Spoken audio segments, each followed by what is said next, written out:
En el nombre del Padre, del Hijo y del Espíritu Santo. Oh corazón de amor, en ti pongo toda mi confianza, pues todo lo temo de mi fragilidad y todo lo espero de tu bondad. A tu corazón confío lo que hay en el mío. Míralo todo, después haz lo que tu corazón te diga. Deja obrar a tu corazón. Jesús mío, cuento contigo, me fío de ti, descanso en ti, estoy seguro de tu corazón. Sagrado corazón de Jesús, en vos confío. Bueno, pues en este primer viernes de mes, después de haber visto ya los dos fines del culto, la consagración y la reparación, nos falta aterrizar en la Eucaristía, que es su objeto. Así nos lo asegura el Beato Bernardo en la revelación que tuvo el 10 de mayo de 1733. Dice: este culto mira al corazón sacramentado como a su objeto. Aquí logra de lleno sus ansias amorosas. Bueno, pues esto quiere decir que no se puede ser afín al Sagrado Corazón sin ser profundamente eucarístico, y que no se puede ser eucarístico sin el amor al Sagrado Corazón. La Eucaristía es el sacramento del corazón de Jesús, y el corazón de Jesús, a su vez, es el alma de la Eucaristía. Y esto precisamente es lo que vemos reflejado en la experiencia de Bernardo al descubrir el corazón de Jesús. Escribirá gozoso esto que os voy a leer. Jesús sacramentado es mi gloria y mi gozo, mi consuelo y mi vida. Desde que conozco su corazón, siento grandemente aumentada la devoción con este misterio de nuestro Dios sacramentado. Bueno, pues esto es lo que nos tiene que pasar a nosotros, Nuestro amor al Sagrado Corazón siempre, siempre desemboca en un mayor amor a la Eucaristía. En Lucas 22:15, Jesús nos dirá: con ardiente deseo he deseado comer esta Pascua con vosotros antes de padecer. Vemos que la institución de la Eucaristía nació del ardiente deseo de su corazón, es obra del Sagrado Corazón de Jesús. Bernardo nos asegura que el designio de mostrar Jesús su corazón lo concibió en el mismo instante que determinó quedarse en la Eucaristía. Bueno, pues vemos que en aquella noche de pasión había un fuerte combate en el corazón de Cristo. Por una parte, su deseo de quedarse con nosotros en la Eucaristía, como así lo ha hecho, pero por otra parte, sabiendo que en su presencia sacramental es donde más iba a ser ofendido. Jesús, al mostrar su corazón, lo que pretende, lo que quiere, es que avivemos, renovemos y encendamos nuestro amor eucarístico, para que ahí donde es más ofendido pueda tener él sus amadores, almas eucarísticas que le consuelen y reparen, que vivan para eucaristizarse, para hacerse entrega e inmolación al Padre. Por eso pedirá Santa Margarita prácticas de reparación eucarística, como ya sabemos, la hora santa y la comunión reparadora de los primeros viernes. La Eucaristía es lo más grande que hay en el mundo, vale más que el universo entero. Hay un ejemplo para entenderlo que me pusieron a mí en unos ejercicios espirituales y nunca se me ha olvidado. Nos hicieron esta pregunta: ¿qué es más importante, un cuadro de Velázquez o Velázquez? Por supuesto que Velázquez. Siempre será más importante el autor de la obra que el cuadro de las meninas, porque el autor puede hacerte muchas meninas. Esto se entiende bien. Pues bien, en la Eucaristía está el autor de la creación, de todo lo que contemplamos, porque nos dice San Juan en el prólogo que por medio de él se hizo todo y sin él no se hizo nada de cuanto se ha hecho. Pero la obra con mayúsculas que él realizó, la más espectacular sin duda, no fue la creación, fue la redención. Considerad que crear el mundo no le supuso ningún esfuerzo a Dios. Lo que le costó verdaderamente sangre, sudor y lágrimas fue encarnarse y redimirnos, fue salvarnos. Pues bien, este autor es el que tenemos en la Eucaristía, no solo al de la creación, sino también al de la obra redentora.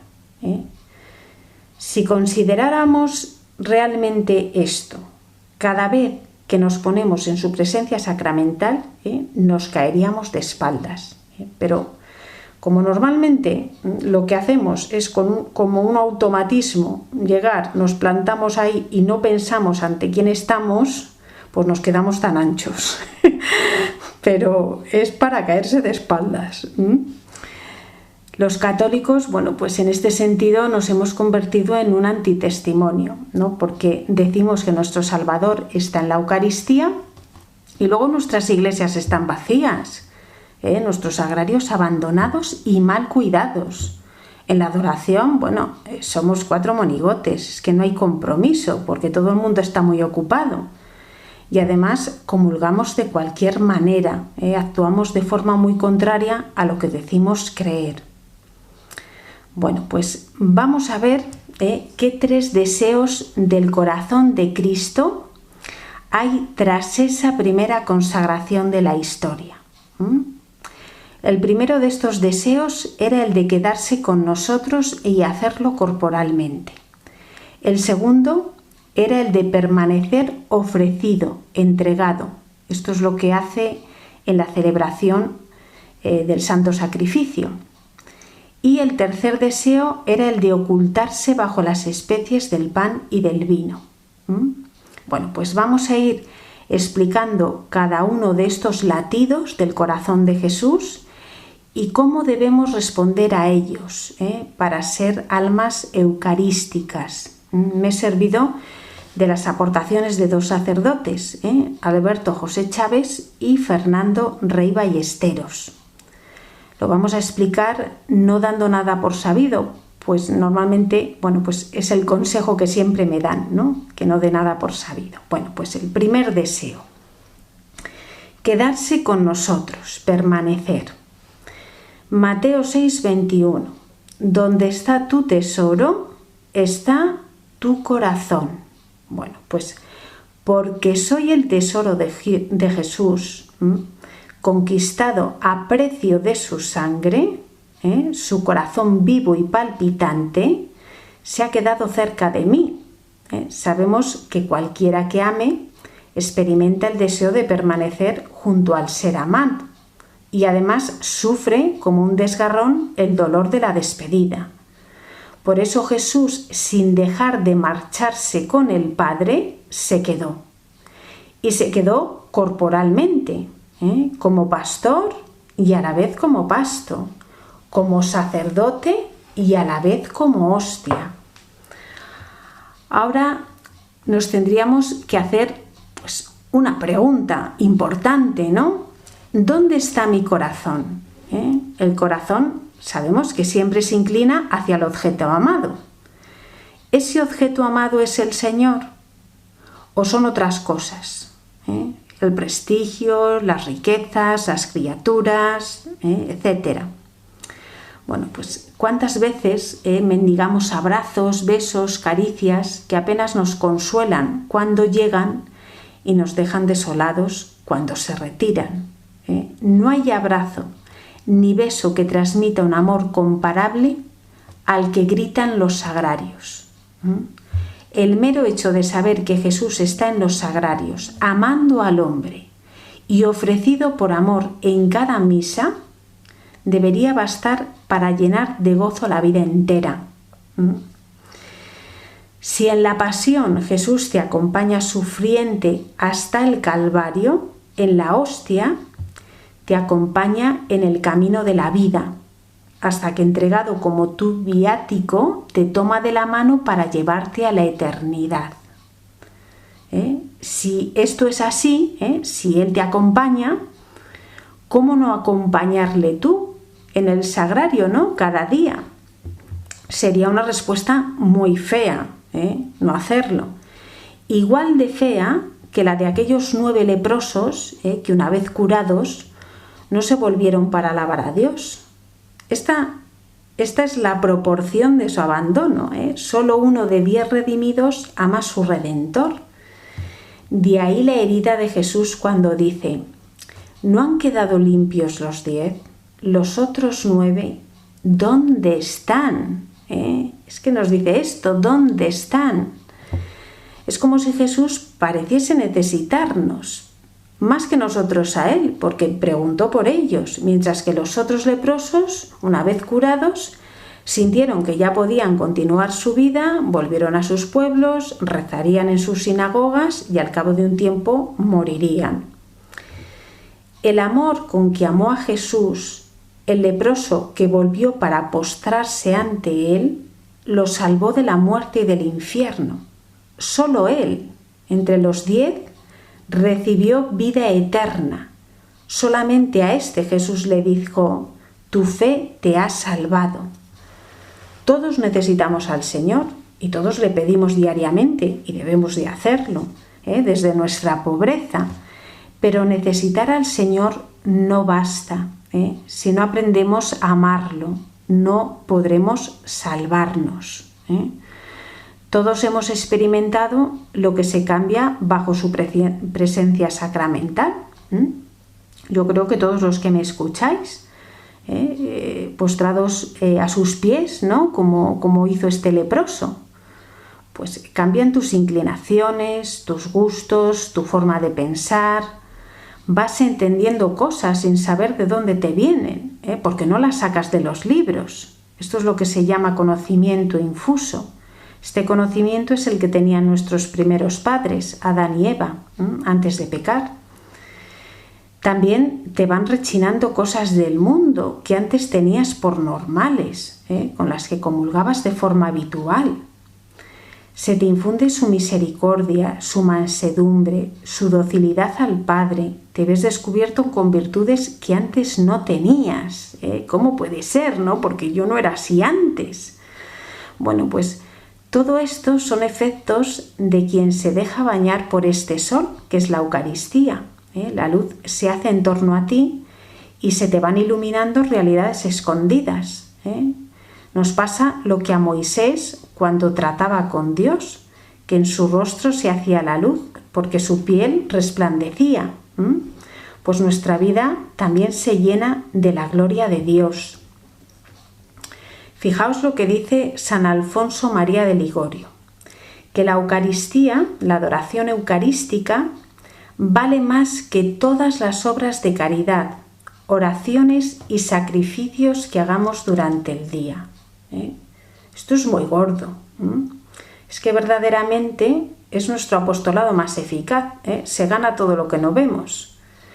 Fijaos que cuando los magos de Oriente adoraron al niño Jesús, este todavía no había sido glorificado. Sin embargo, nosotros cuando adoramos a Jesús en la Eucaristía, le tenemos ya glorificado. Es que no lo pensamos. ¿Esto qué quiere decir? Quiere decir que Jesús, para obrar los milagros que hizo en su vida pública, necesitó ser glorificado por el Padre. El poder se lo confería el Padre. Él no podía, porque aunque era Dios, también era hombre y estaba limitado. Su humanidad no estaba todavía divinizada. Una vez resucitado, la cosa cambia. Entonces, sí está ya divinizada y por tanto no está limitado. Él mismo nos lo asegura en Mateo 28. Se le ha dado pleno poder en el cielo y en la tierra. Es decir, ya no depende del Padre para ejercer su poder. Bueno, pues en la Eucaristía no solo está la persona de Jesús, sino que está contenida toda su obra redentora. Está actuante, operante, con pleno poder en el cielo y en la tierra. Muchas veces nos presentamos ante su presencia sacramental siendo opacos a su luz. No nos dejamos cambiar. ¿Cuántas veces dejamos a Dios con el corazón oprimido sin darle la posibilidad de colmarnos? Esto le hace sufrir grandemente. Primero porque no queremos ir a Él Y segundo, por no ir con las debidas disposiciones, con la humildad y docilidad a su espíritu. La Eucaristía es nuestra superlotería, porque todo, absolutamente todo lo que necesitamos está contenido en ella. Somos muy dados a llamar a otras puertas para solucionar las cosas y lo único que hacemos es cansarnos. Aquí a nadie se le ocurre, cuando va al banco, decirle a la de la limpieza que le abra una cuenta bancaria. Lo primero, porque no sabe. Y lo segundo, porque no tiene la potestad para hacerlo. Es de sentido común. Bueno, pues solo Cristo puede ayudarnos. Vayamos a Él. Lo primero, luego ya pongamos los medios, ¿no? Porque Dios ayuda a quien se ayuda. Es muy común los que andan también, pues atrapados en el servicio a Dios. Muchos bajo este pretexto, bueno en su fin, pues están dejando solo y abandonado a Jesús. Es como si yo le digo a mi marido que le quiero mucho y luego me paso el día haciendo cosas por él, pero a él no le hago ni caso, es que ni le veo.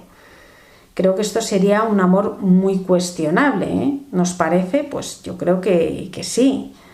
Bueno, pues no se puede abandonar a Jesús por las cosas de Jesús. Eso es como dar más importancia al cuadro de Velázquez, a sus obras, que al propio Velázquez. San Juan Pablo II nos dice que la Eucaristía es un don demasiado grande para someterlo a ambigüedades o reduccionismos. No se puede reducir la Eucaristía como si fuera un regalito de compromiso de poco valor, cuando es el tesoro de los tesoros que tenemos. Y tenemos que cuidar todo lo que rodea la Eucaristía. Fijaos que se encontró una carta preciosa del beato Bernardo titulada así: Modo de comportarme ante el Santísimo Sacramento. Esta carta la escribió pocas semanas antes de su muerte. Para Bernardo la Eucaristía es el sacramento del amor y percibe como en este sacramento pues Jesús es rechazado y descuidado. Por eso él se propone reparar poniendo todo su cuidado. Por eso nos conviene hacer a nosotros pues o un examen, ¿no? Todos los días, un examen de conciencia eucarístico, ¿no? A ver cómo nos hemos comportado ante su presencia sacramental para poner el cuidado como Bernardo, ¿no? Y reparar por aquellos que no ponen el cuidado. No olvidéis que en el fervor eucarístico está siempre nuestro termómetro para ver si es auténtico nuestro amor al corazón de Jesús. Siempre es nuestro termómetro. A mí cuando una persona me dice que es muy del Sagrado Corazón de Jesús, yo siempre enseguida le pregunto por su vida eucarística, ¿no? Y bueno, pues ahí tengo la pista, ¿no? Si lo es o no lo es. Segundo deseo. El Señor quiso permanecer ofrecido y entregado a los hombres. Si la obra que había venido a realizar Cristo entre nosotros era la redención, no quiso quedarse con los hombres, sino era precisamente redimiendo. Permaneció junto a nosotros el amante haciendo lo que mejor sabe hacer. Se quedó amando, esto es, redimiendo y salvando. Por eso se quedó entregado y sacrificado, convertido en hostia y ofrecido al Padre. Esto es la Santa Misa. Definición. La Eucaristía es la renovación incruenta del sacrificio cruento del Calvario, que después de la misa se presencializa, se prolonga en la presencia viva de Cristo en las especies sacramentales. Bueno, pues atención, porque la Eucaristía no es repetición, no es recuerdo, es renovación. ¿Esto qué significa? Que en cada altar se hace real y misteriosamente presente ese único sacrificio que ha sido ofrecido una sola vez. Por eso no es repetición. para que nosotros ahora podamos estar presentes y asociarnos a su sacrificio. Uno no puede participar activamente en un recuerdo. Bueno, pues se dice que es una renovación incruenta porque Cristo, que sufrió lo indecible en el Gólgota, no sufre sobre el altar, a pesar de tratarse del mismo sacrificio. El modo en que se renueva en cada Eucaristía trae al altar la víctima, el sacerdote y la ofrenda, pero no el dolor. Aunque cada vez que asistimos a la celebración eucarística, nos situamos existencialmente en el mismo Calvario. ¡Qué impresionante! No por ello nos desplazamos en el tiempo, no hace falta. Es más bien el sacrificio el que despliega todo su poder en el momento y lugar actuales. Cada uno de nosotros nos unimos a Él en la medida de nuestra devoción. Todo lo que hacemos durante el día, fregar, lavarse los dientes, ver a los amigos, atender a la familia, acudir al trabajo, etc. Bueno, pues son los puntos a lo largo de una línea que se prolonga según los años que vivamos, en la que al final, como dice el Evangelio, lo escrito está, no hay retroceso. Pues bien, la misa no es un punto más en esa línea, sino que ella rompe la línea del tiempo y entra en diálogo con ese sacrificio que ha roto la historia y la ha abierto a la eternidad. La eternidad de Dios entra en mi vida y mi vida se escapa a través del altar hacia lo eterno de Dios, queda como absorbido. No ofrecer lo que somos y tenemos con la ofrenda de Cristo, aunque en muchos casos lo que tengamos sean nuestros fracasos y nada más, es como quien permanece en el andén mientras escapa el tren, que lo va a llevar al cielo y lo va a transformar. No podemos estar en la misa como un monigote, bostezando o mirando al reloj porque está pasando el tren y luego se nos queda la cara de tontos. En la misa cobra sentido el resto del día. Nada de lo que hemos vivido se pierde, porque todos esos puntos que han conformado el día se escapan al cielo, quedan absorbidos hacia el cielo. No es lo mismo un día con misa que un día sin ella. Un día sin misa es un día plano, atrapado en la red de las horas y los minutos. Bueno, pues el precepto dominical abre esta puerta al final de la semana. Pero entre el lunes y el domingo hay 6 días. Una línea demasiado larga para quien ama y añora el corazón de Jesús. ¿No creéis, todos los que me estáis escuchando, que decís que tanto queréis al corazón de Jesús? Bueno, pues la misa diaria hace que todos los momentos del día miren hacia el altar y convierte en monte elevado al cielo la aburrida línea de nuestra monotonía diaria. Se vuelve el centro de nuestra jornada, de nuestra vida, de toda nuestra actividad. De modo que todo lo que hacemos es para Dios y Dios está en todo lo que hacemos. Es algo maravilloso. La misa se convierte en la gran alegría del enamorado, que cada día, pues alcanza esa intimidad con el amor de su vida. Y pues ya sabéis que se convierte en una necesidad. No es un precepto que cumplir, es que es algo que se necesita verdaderamente. ¿Cuál ha de ser nuestra respuesta? Pues muy sencillo.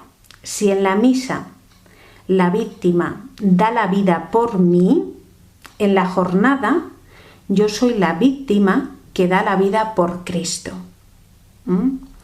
Se trata de vivir inmolado como Jesús, con el cuerpo partido y la sangre derramada, con el corazón abierto, elevando súplicas a gritos como Él y con lágrimas al Padre, por la Iglesia, por la salvación de las almas. Hay que vivir así, vivimos así, como hostias vivas de inmolación. Hay que arrodillarse en la vida espiritual, y aunque te parezca que no puedes más, no te acuerdes de lo tuyo, de dolores, de comodidades, de lo que supone sacrificio. Así es como se vive inmerso en el misterio eucarístico, en la inmolación sacrificial de Jesús. Palabras de San Pablo.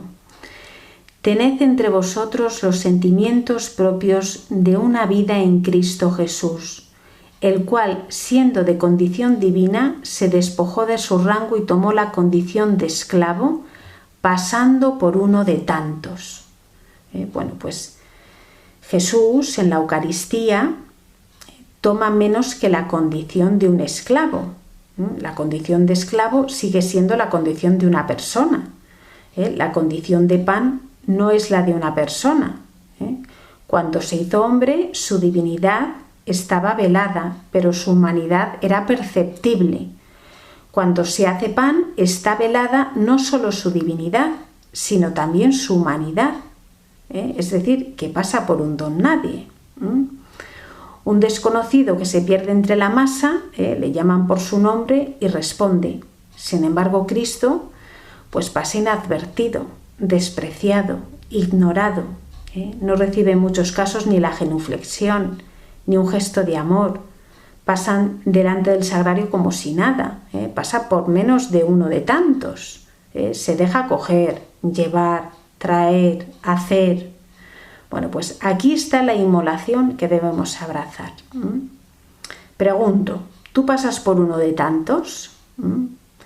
¿Te dejas llevar, traer, despreciar, ignorar como Cristo en la Eucaristía? Así es como se vive eucaristizado, porque ahí están las soledades de Cristo, los desprecios de Cristo, los vituperios, los abandonos, las incomprensiones de Cristo. Todo esto son los sentimientos de una vida en Cristo que dice San Pablo. Si asumo todo esto, se podrá decir de mí que soy un alma eucarística. Ahora bien, si solo me quedo con lo bonito de la Eucaristía, que así hay muchas personas, ¿no?, con lo brillante, con lo solemne, con lo celebrativo de la Eucaristía, pues entonces la estoy fraccionando. No estoy asumiendo estos sentimientos de una vida en Cristo.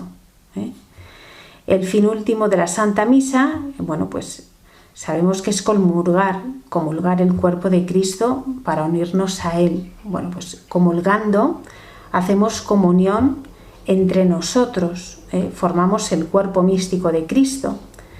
Si yo me hago comunión, tengo que estar unido a mis hermanos, desechar rencores y divisiones. Esto es de cajón de madera de pino, ¿no?, que se dice. Por otra parte, pues ser comunión también es dar de comer a Jesús. También nosotros debemos decirle: toma y come, este es mi cuerpo. Toma, esta es mi sangre, que derramo gustoso por ti. La ofrenda ha de ser mutua. Si Cristo lo ha dado todo, nosotros le tenemos que devolver todo. Y entonces vengan enfermedades, sufrimientos, cansancios, debilidades, calor, frío, hambre, sed, venga falta de sueño. ¿Qué le decimos con ello? Toma y come, Jesús, esto es mi cuerpo.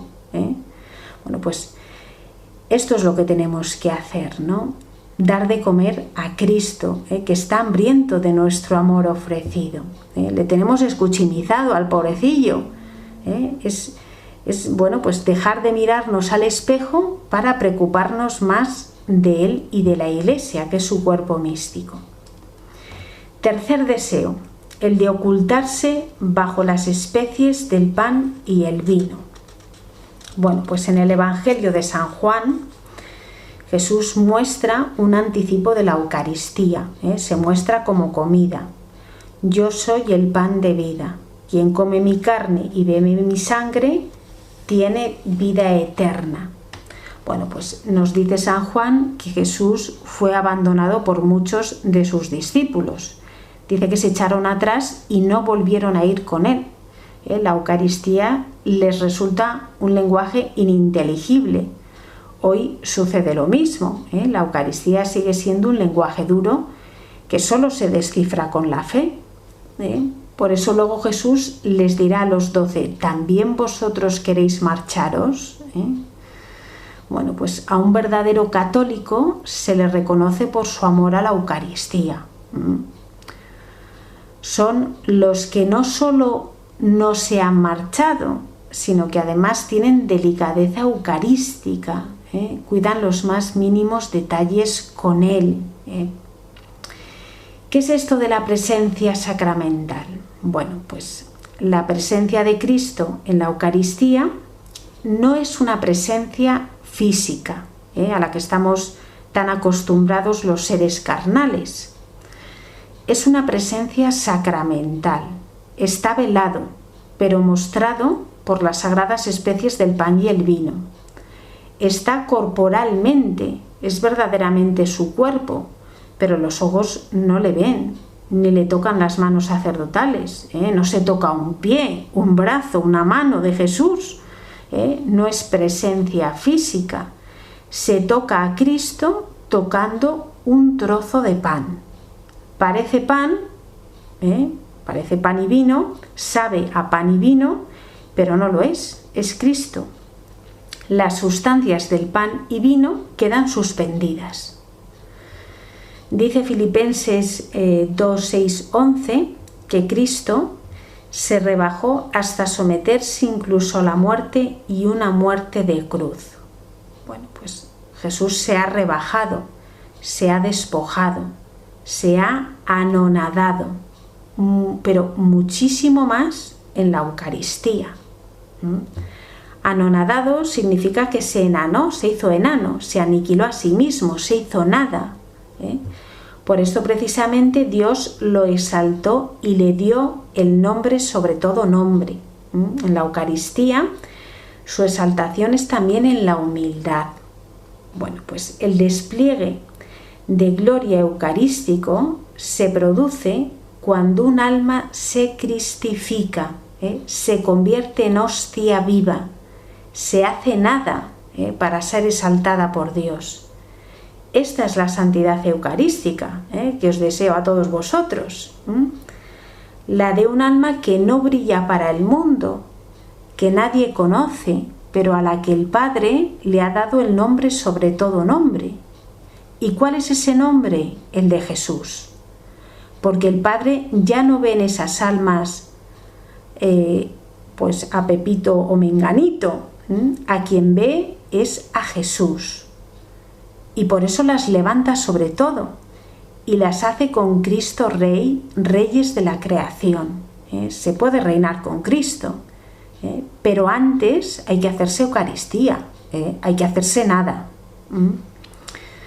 Cuando una forma consagrada la disolvemos en agua, se pierde su presencia sacramental. Vuelve las sustancias que habían quedado suspendidas, es decir, vuelve a ser pan. Esto mismo es lo que sucede cuando comulgamos. Una vez que queda disuelta la hostia en nuestro organismo, deja de estar Jesús con su cuerpo, sangre, alma y divinidad. Por eso los 10 minutos después de comulgar son decisivos para entregarnos a esta unión con Cristo. Luego ya solo queda su espíritu. Si estamos en gracia de Dios, nos dice San Pablo que somos templos del Espíritu. Esto es lo que llamamos la inhabitación de la Santísima Trinidad. No estamos huecos, que dice Santa Teresa.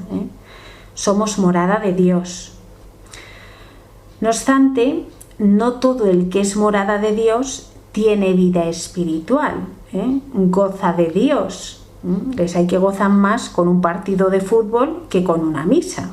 De eso hablaremos después, del gozo espiritual. Tenemos que pedir pues perdón al Señor por todas nuestras comuniones frías. ¿Cuántas veces viene Jesús ardiente a nosotros y nos encuentra, bueno, pues dispersos en bobadas, sin prestarle atención?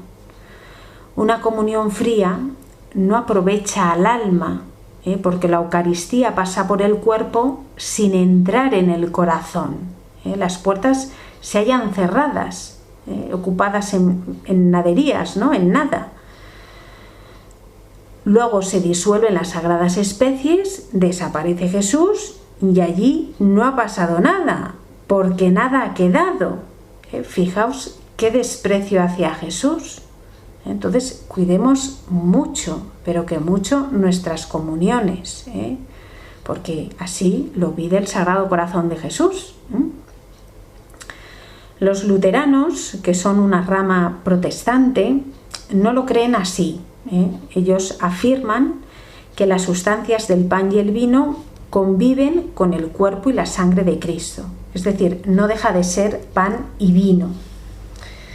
Nosotros, pues somos católicos. Para nosotros ahí ya no están el pan y el vino. Está Cristo, su cuerpo, su sangre, su alma y su divinidad. Llama la atención la sobriedad de la materia escogida por Jesús, porque es un pedazo de pan y un poco de vino, totalmente acorde con su cuerpo de niño nacido en un establo o con la cruz en que murió.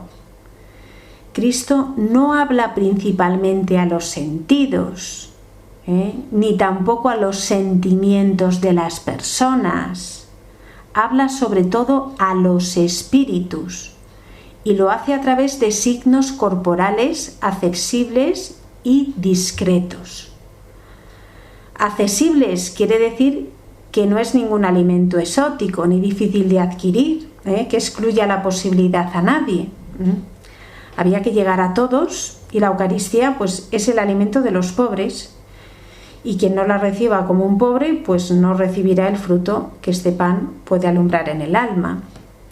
Discretos, pues quiere decir que lo más excelso de la elección del pan y del vino no es su pobreza, sino su sobriedad. Cualquiera que comulgue pues podrá confirmar que la Sagrada Hostia no sabe a nada, y para el vino bastan unas pocas gotas. Donde la Eucaristía es sabrosa no es en el paladar, sino en el alma. Y para que así sucediera, era preciso que fuera sobria al gusto sensible. De otro modo, el ruido del sentido hubiera ahogado las delicias del espíritu. Esto nos lleva al terreno hoy casi desconocido de los gozos espirituales.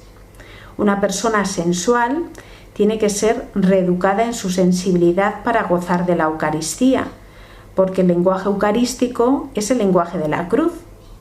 Sobriedad en el sentido y fiesta en el espíritu, sequedad en los accidentes y amor eterno en la sustancia, muerte en el cuerpo y vida eterna en el alma. Ante la Sagrada Hostia, el alma queda sumergida en un profundo silencio y en una recogida oscuridad. Allí se ve a Jesús porque la fe se despierta y nos muestra el cielo abierto y el amor de Dios se nos derrama. Los santos se han hecho ante la hostia como se han hecho ante el crucifijo, y quien no aprende ese lenguaje no conocerá el amor. Vamos a terminar explicando qué es esto del gozo espiritual, porque nuestras expectativas sufren muchas frustraciones por no tener esto claro. Esperamos gozar al modo que estamos acostumbrados y la vida eucarística no puede proporcionarnos ese gozo que conocemos. Entonces hay tres tipos de gozos. Está por una parte el corporal, luego el afectivo sentimental y por último el espiritual. Primero, pues ese gozo corporal al que llamamos placer y que consiste en el recreo de los sentidos. Estos son desde una rica comida, el gusto de beber cuando tenemos sed, la sensación de tumbarse cuando estamos agotados, hasta sensaciones más placenteras, más intensas, como son las propias de la sexualidad. Todo esto es un abanico de experiencias sensitivas que tienen un denominador común, el deleite carnal. Son gozos muy epidérmicos y por eso son breves, aunque proporcionen altos niveles de satisfacción.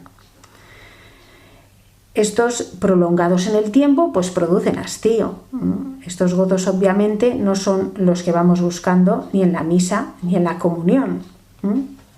Luego está el gozo afectivo o sentimental, al que podríamos llamar bienestar, y que consiste en el deleite de los sentimientos y las emociones.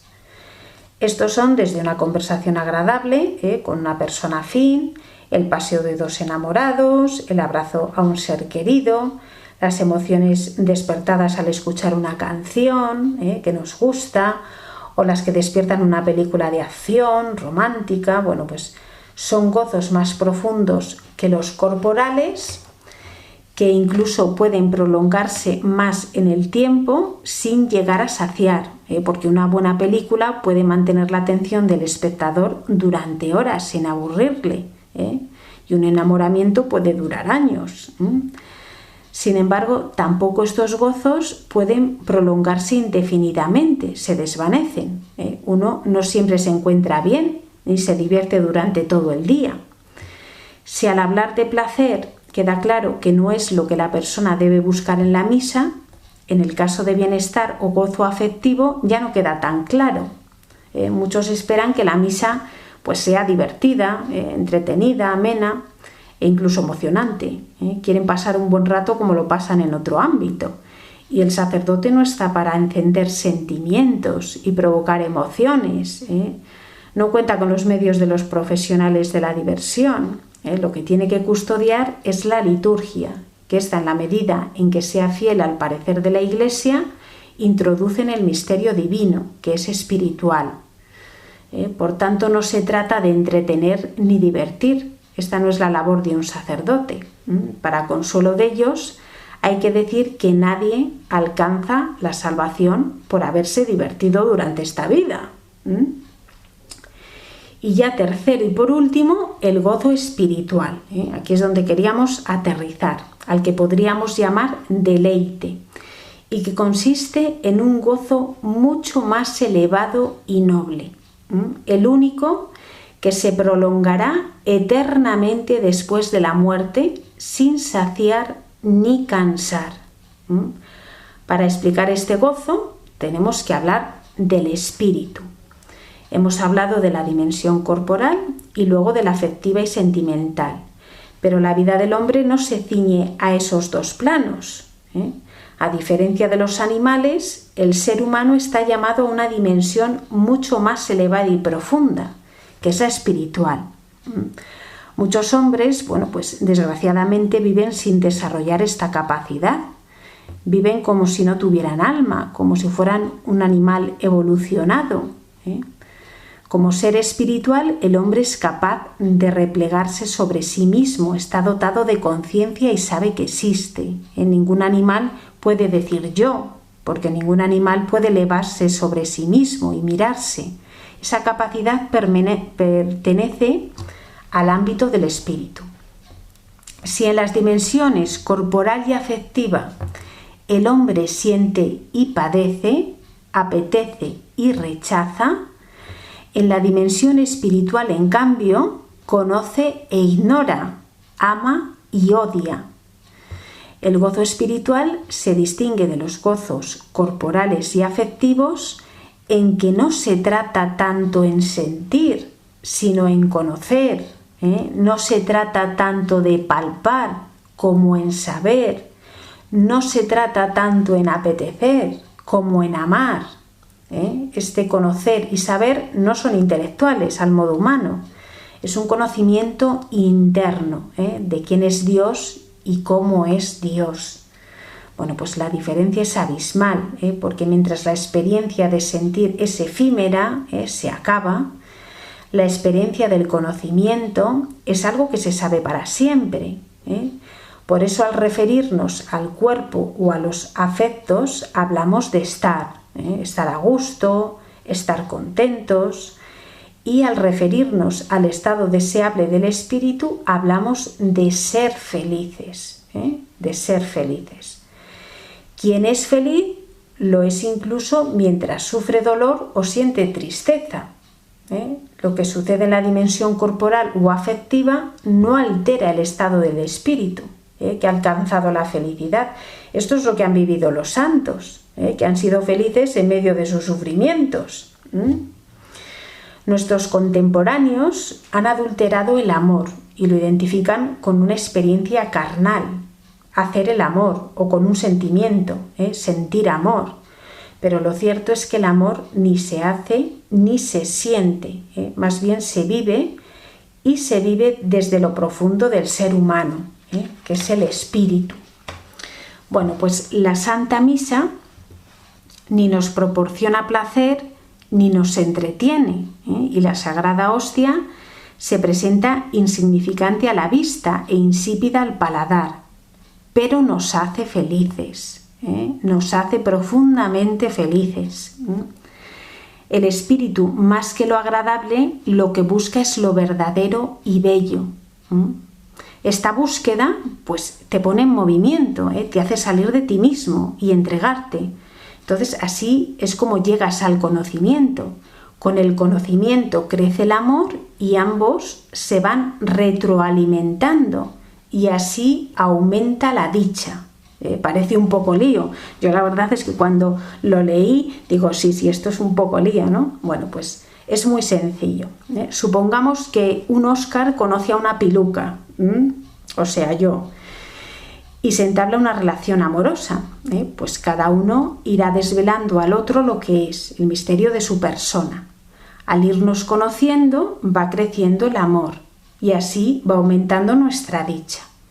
Mientras mantengamos la decisión de entregarnos, de salir de sí mismos, irá creciendo este conocimiento del uno al otro. Pero ¿qué pasa? Que llega un momento en que yo ya conozco a Óscar de requete sobra y pocas cosas me sorprenden. Ahora bien, si la voluntad de entregarnos el uno al otro se mantiene, el amor no decae, puede seguir creciendo cada día. Por eso nos queremos mucho y somos muy felices, gracias a Dios. Bueno, pues esto no pasa con Dios, porque con Dios nunca se conoce todo. Siempre puede esperarse otra novedad, otra sorpresa, otra maravilla. Entonces el grado de felicidad es infinito. Su plenitud se alcanzará en el cielo. Bueno, pues pedimos a María, nuestra capitana, que es además mujer eucarística y madre de la Eucaristía, que ella nos eduque en el lenguaje eucarístico para llegar al gozo espiritual. Le pedimos que nos ayude a ser en verdad almas eucarísticas, como pide la devoción al Sagrado Corazón, que ella nos adentre en la vivencia de las tres dimensiones de la Eucaristía: ser presencia, ser sacrificio y ser comunión. Se lo pedimos con fe. Bendita sea tu pureza y eternamente lo sea, pues todo un Dios se recrea en tan graciosa belleza. A ti, celestial princesa, Virgen Sagrada María, te ofrezco en este día alma, vida y corazón. Mírame con compasión, no me dejes, Madre mía, por tu pura concepción, ni de noche ni de día hasta morir en tu amor. Santísima Virgen María, Madre de Dios y Madre nuestra, pastoréame y encontraré la salvación. Quiero ser tu oveja, cúbreme con tu santo manto, protégeme y dame la gracia de no descarriarme. Amén.